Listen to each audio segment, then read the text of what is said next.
win over depression. I am your host, Tamara Trotter. This podcast is dedicated to all those who suffer from a mental illness and try every single day to feel better. I'm so excited to present to you episode 100. Today, we have a special guest, Mr. Mark Christopher Lawrence. You may know him from The Pursuit of Happiness, and he's going to talk to us about his brand new movie that was released today called Bringing Back Christmas. In addition to that, he is going to share some of his mental health tips. So stay tuned, coming right up. Hello, Mark. I want to welcome you to the show. Thank you so much for being here. So I know that you have a special project coming up. Could you tell us about it? Yes, bringing back Christmas, streaming everywhere, coming November 17th. It's a faith-based film that brings to people a family-friendly approach to Christmas, and really the reason why Christmas is Christmas. It gets back to that. It starts off as somebody having a life trauma and just really considering suicide, and an angel appears and shows him somebody that has worse problems than him. And it's really an uplifting piece. It's funny, it's touching, it's moving, and really focuses on what Christmas is all about. Oh, I love that. I love that. I'm sure that you're probably aware that over 600,000 people commit suicide every year. And that means that 1 in every 50 seconds. So, that's what this podcast is all about, really wanting to reduce the episodes of depression, but also educate people on how important it is to not give up, to stay in the game of life and accept the fact that change in life is going to happen. And we have to just learn how to cope with change, how to deal with change. Well, that's one thing about this industry, about this career, is that you have very high highs, and then when it's over, you can easily slip into some very low lows. If you go for several months without working, like we just did with the writers and actors strike, a lot of people were very depressed and filled with anxiety, and how we're going to pay our bills and all this.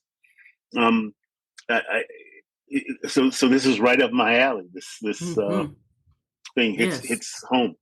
Yeah, it sounds like it. So how did you deal with the highs and the lows and just dealing with the writer's strike?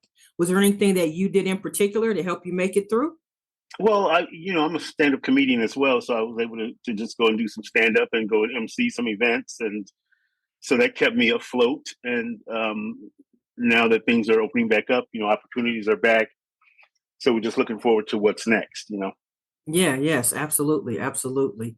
So one of Plus the things, yes, absolutely. How can we forget faith? And so I'm glad that you talked about faith, because I feel like faith is what really keeps us going.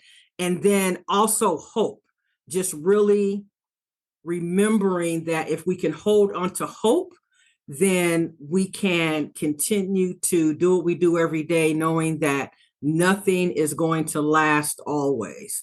And that's one of the messages that I share on the podcast on a regular basis, is that, like you just said a few minutes ago, you have your ups and your lows, your good and your bad. That's part of life. But you have to be able to bounce back when it comes to the lows. Well, I often tell people that when people choose suicide, for example, that's a very permanent reaction to a temporary issue. Absolutely. I had a friend in college tell me one time, look, you're going to get through this. The thing you don't know is if it'll come out in your favor or not, and you don't know how long it's going to take, but you'll get through it. So persevere. Yes, absolutely. And I often say that perseverance is 99.9% of success. And so, even probably with starting your acting career, I'm not sure where you got started, but you probably had some times when, I don't know, maybe you doubted whether or not this was your career path, and you Obviously you've made it and you've been doing it for quite a while. So that's, to me, that is belief in yourself. Would you agree? Well, I'll tell you right now that every time that I've decided that things are not going well, I should probably be doing something else, and I go to find something else to do, God continuously shows me that He is God and that this is my path, and He will close the door to which I'm trying to enter and immediately put me back into this performance space and say, here's where I need you to be. And Mm-hmm. once I let go and let God, then things really started taking off. Yes, absolutely. And so I know for me, how many doors have been closed before you move to the next one? Because I know I'm a little hard headed, and so I'm like, he's moving me in a different direction, and I'm still trying to do the same things over and over again.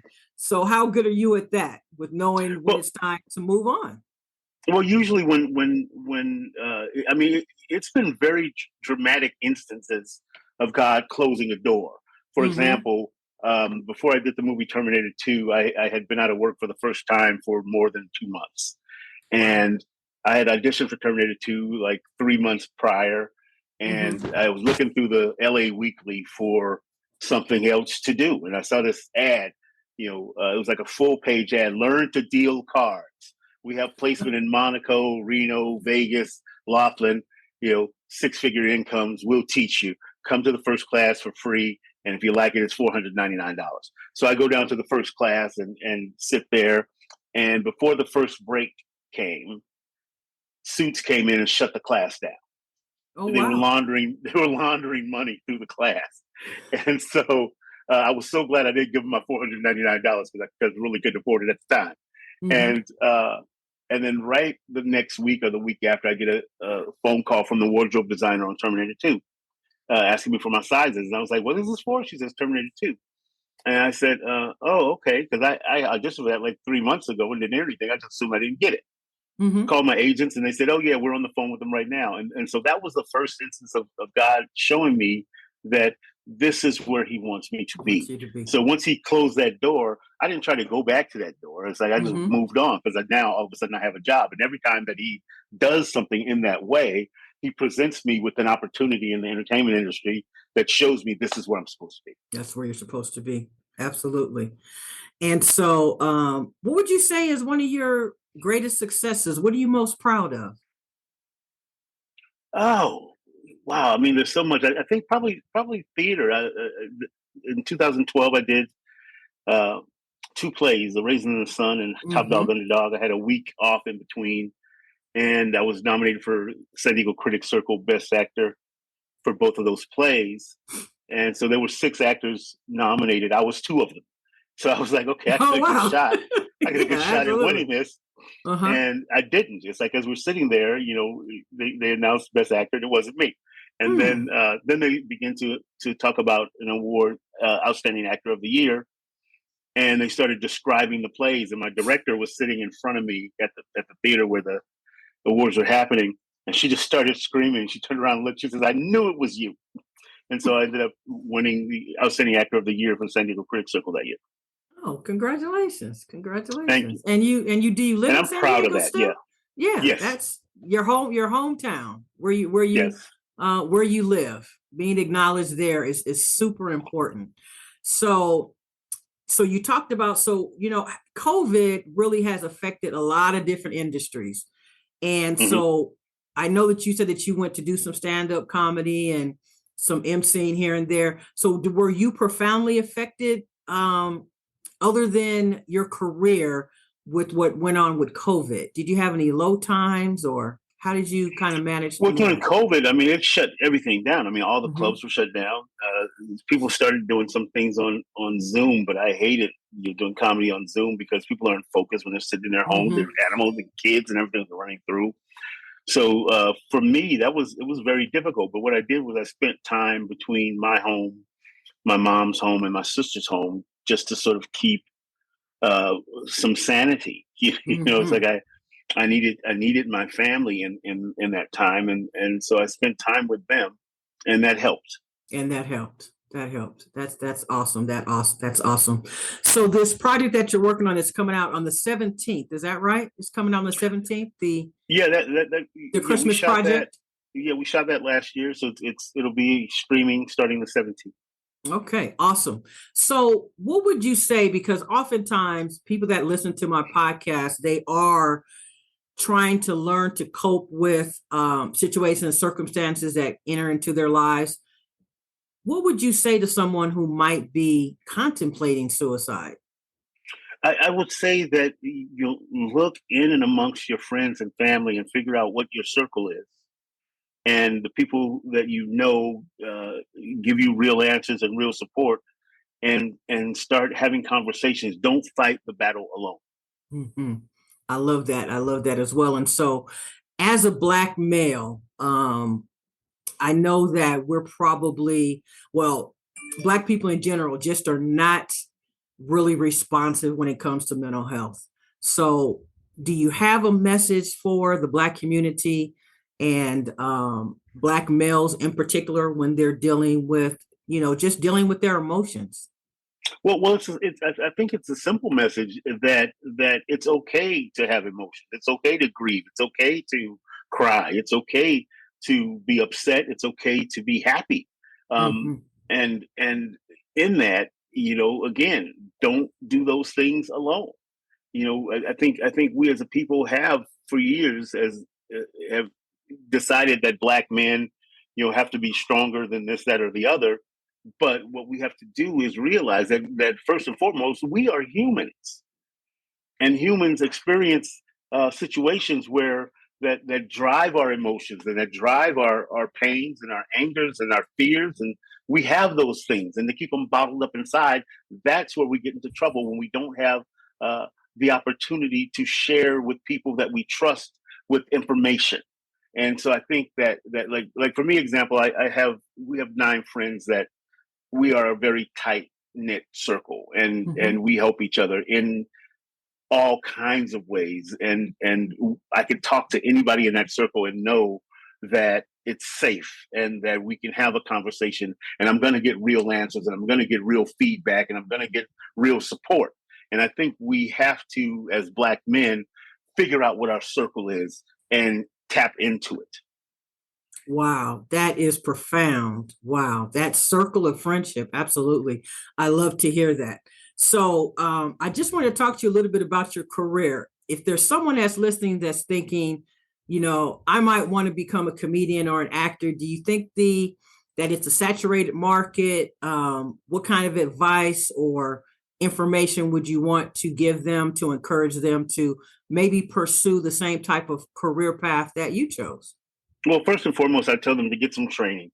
Don't go in and think because you look a certain way that you're going to get a job. Because if you walk into a room for an audition and I'm sitting there, I'm prepared and I know how to do this and I do it very well. And we're reading for the same part. If you don't have any training, you're not going to get the job. So Okay. first and foremost, get some training and continue to train. I train all the time. It's like I continue to take, for example, um, improv classes, because that helps me in 2 ways. It helps me with stand up and it helps me with scripted material. It helps me to find different nuances in scripted material and stand up. Some of the characters that I create in my workshop for improv, I find them popping out in my stand up. Those characters will come on stage with me, sometimes uninvited. Mm-hmm. So, and which becomes comedy gold. So, if you have a dream, pursue it, because the thing is that you don't want to get to be older in life and have regrets that you didn't pursue the dreams that you were after. But get yourself trained so that you can do it right. Sure. Absolutely. Absolutely. All right. So where do you see yourself? Where does Mark Christopher Lawrence see himself in the next 3, 5, 7 years? What will you 3 5. be doing? I've already started, building the platform of producing and directing, and so 3 to 5, I think, we'll be in a space where we are a recognizable brand, and producing products that people will have a good time with, products that are safe for the whole family, and that's kind of what I'm looking into. Like my stand up is clean, and so we're just working on projects that I want to be in, as opposed to waiting for somebody to put me into a project. So 3 to 5, I'm working for myself. Okay, I love that, and I appreciate the fact that you do offer clean comedy, and because oftentimes it feels as though when you use vulgarity or just words that the words, the F word and all of that, it just doesn't seem to add anything to the comedy. So Mm-hmm. was that something that you decided from the very beginning? I'm going to be a clean comedian. That's my goal. And how were you? Yeah, go ahead. I'm sorry. I was in the 11th grade when I started comedy, so I Okay. couldn't be anything other than that. I was living in my mother's Okay. house. Right. But then I used to open for Robin Harris sometimes out in a park on a Saturday at 2:00, and he was doing the very same act that he was doing in a club on Friday and Saturday night, but squeaky clean. Mm-hmm. And he said to me, he says, "Mark, always write clean. You can work anywhere." He said, "A joke that's dirty by premise, you can't clean it up." He said, "But if you write a clean joke, uh, if you need to, if you're out in the middle of nowhere and all they're doing are F bombs and private part jokes," he says, you can always dirty and act up, but you can't clean up a bad joke." Oh, absolutely. Absolutely. All right. So on that note, so you do write, I'm pretty sure you write all of your comedy. So do you Yeah. have times, seasons, quarters, or how do you decide when you want to add to your craft? Does it I'm just come adding all the natural? time. Okay. Adding all the Okay. time. I'm always writing stuff. But right now, because I had a dry bar comedy set that's about 40 minutes, I'm starting to actively work on a new hour of material because a lot of people have seen it, even though I mostly perform in the West.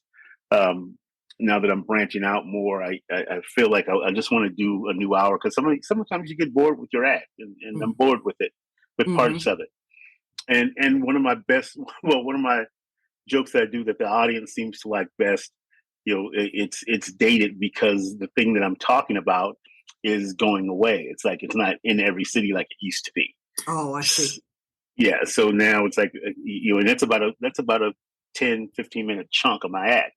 So I need to find something else. Mm-hmm. So I started actively writing a new hour, and I'm probably about 10 minutes into it, 15 minutes into it now.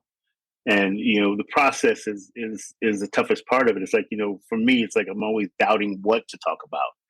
And I had a friend tell me the other day, he says, "Look, just write about you the way you always do." He says, "People want to Mm-hmm. hear about you." And Mm-hmm. so I'm starting to write things about, me. And I'm getting older, I'm writing stuff about that, writing stuff about my dad, right? So it's starting to get fun to write it. Yeah. I did a show for Microsoft, and the guy called me. He wanted to do. Somebody recommended me. The guy said, "Like, yeah, I want to do 45 minutes." I said, "No, I said, On it's too Zoom, long." 45 minutes. Oh my Yeah, gosh. I Yeah. said that's too long. He says what we're going to do is we're going to send charcuterie plates and bottles of wine to our employees who are kind of all over, scattered all over the country. Our team is kind of all over Uh-huh. the country, and we thought it'd be great to have this sort of team building thing. And I said, well, this is what I'm willing to do. I'm willing to give you 15 minutes of Okay. stand up, and then I'm willing to do like another 15 or 20 and just a conversation, talk back if people have questions about me or my career or whatever. And so we did that, and it worked out perfectly. And as soon as I started, one of the people's dogs came up to their camera and put his face right in there like that. And I had told him that that kind of thing happens, and Right, I could right. hear him laughing when it Laughing happened. in the background. That Yeah, is so awesome. That is so awesome. so that's why I hated doing it on Zoom. The only time that I had fun doing it, um, there's a comic in Atlanta, I believe, or Houston. I can't remember. I can't think of his name right now, but Jason Earl. And his Okay. platform, the way he did it was, he knew you well enough that he could ask you questions that set you up for jokes. So it was more like doing kind of a talk show as opposed to just doing straight stand up. So he Okay. would set you up so that you can throw your lob, you can bet your joke out there, and that worked great. And so that was the only time I enjoyed it. We want to thank our special guest, Mark Christopher Lawrence. Make sure you tune in to Bringing Back Christmas that starts today, November 17th. I never want to end my podcast without thanking you so very much for listening. Remember, you can find us on Pinterest at TT Mental Health Expert. You can also find us on Twitter, LinkedIn, and Instagram at Tamara Trotter. That's Tamera, last name Trotter, Trotter. Remember, stay in the game of life, and giving up is never an option. We will see you next Friday for our 101st episode. Take care.